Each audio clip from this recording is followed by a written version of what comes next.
So overall, I'm not overly concerned about that, at least not from an economic point of view. I don't think that's part of the Chinese rationale. Also, all the designs that are implemented in Taiwan are either done in the United States or done in Japan. So you'd have to assume that the Americans and the Japanese would then become complicit in the invasion. I think that's a bit of a reach. Beyond that, the Chinese Navy, while they do have more ships than the U.S. Navy, most of them are very, very small, and 90% of them can only sail 1,000 miles from the coast, assuming they're sailing in a straight line, moving slowly to conserve fuel, and no one is shooting at them. So they can't even make it past Vietnam in force. So in the instance of a war, whoever the Chinese would be warring with, someone, the Koreans, the Taiwanese, the Vietnamese, the Japanese, the Indians, us, someone is going to put a couple of destroyers in the Indian Ocean basin and cut the energy line. The United States hasn't been the world's top energy importer for a long time. It's been China. China imports 85% of their energy, and 85% of that comes from the Persian Gulf. So in a real war, that stops. And China literally deindustrializes in a matter of months. The trucks stop running probably in less than in 3 to 6 months, and you'll have mass famine in 6 to 12 that'll kill 500 million people. Now, normally I would say that this would prevent the Chinese from seriously considering any sort of conflict. But as we're ending the edge of the globalized era, the math is changing. They realize now that they don't have a lot to lose, or more to the point, they're going to lose it anyway. And there's something to be said for choosing the time and place of the conflict so that you can write the narrative. And if for the low, low price of 500 million dead Chinese, the Communist Party can remain in control during the transition, that's a price worth paying. So I give it like a 1 in 3 chance that it's going to happen. Let's start with the Chinese view about what's going on. When the war first started, they were really excited because they had always seen this as a potential template. The Russians conquer Ukraine quickly, the world sucks it up, and Ukraine ceases to exist. The Russians absorb it. The Russians pay no real diplomatic or economic price, and we go back to a multipolar world in which the Russians are bigger, and everyone has just decided to accept the done deal and move on. Yeah, that's not happening. So number one, Ukraine, while they're massively overperforming, has really only been preparing for this war for 8 years and did not have a lot of financial resources to do so. Taiwan has been preparing for war with China for 75 years, and they are a wealthy country, and there is not a flat land border between China and Taiwan. It's an ocean. So there's always going to be a much higher level of casualties and a higher level of difficulty. And now the Chinese know that. Two, the sanctions. I got to admit, I'm really surprised that the world came together, especially Europe, in the way that it did so quickly. If those sanctions were put against China, it would destroy the regime. Say what you will about the Russian economy, but it is a large net exporter of energy, foodstuffs, and the stuff that is necessary to grow foodstuffs. The Chinese are huge importers of all of those things. So the same exact sanctions put against China would destroy the place in less than a couple of months.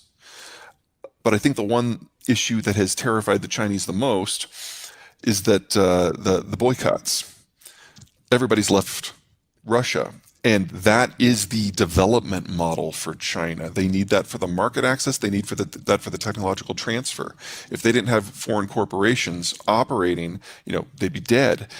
And the most horrifying part is that consumers, individual people, have been able to pressure companies to leave Russia. The Chinese don't even admit that that's a force in the world, individuals. So everything that they thought they knew, everything that they thought was a base assumption that was fine, has been ripped apart in the last 6 weeks. And they now have to start from scratch. And they can't. Because Xi has established a cult of personality that is so airtight that there's no one left in China with intellectual capacity that he hasn't exiled or imprisoned or intimidated into silence or flat out killed.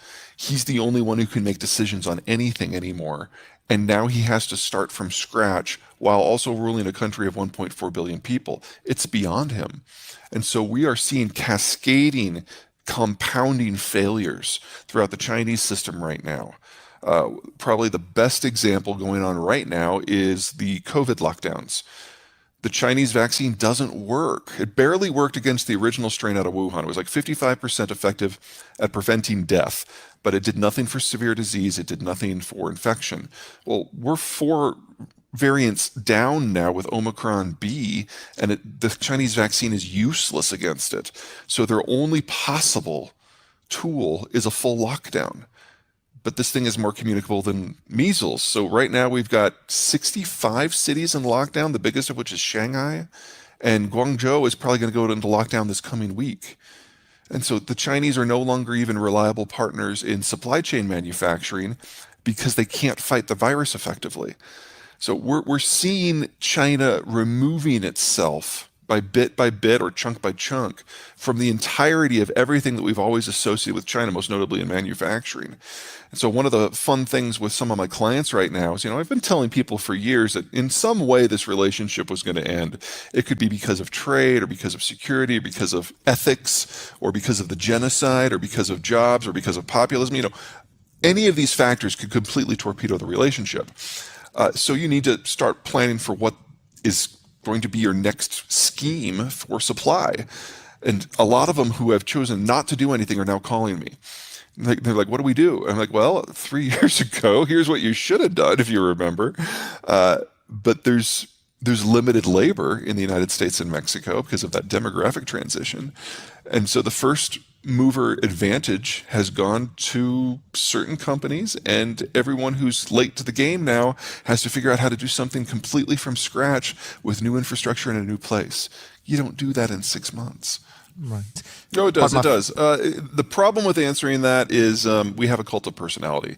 And the only person who knows what's going on in Chinese policy for projecting forward is one guy who now has no one to talk to.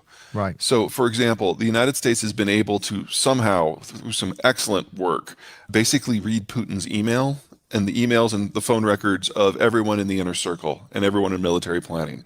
And so when we getting within a couple of weeks of the invasion, the Biden administration just started dropping this out there. And a lot of countries didn't believe it, but we now know in retrospect that they had everything. And my personal favorite is when the NSC published a couple of emails from their counterparts in Russia complaining about the NSC reading their emails.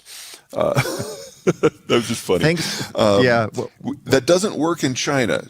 Putin has isolated himself. He only has about a dozen people he sees regularly. He only has about a half a dozen he trusts. But Xi has no one.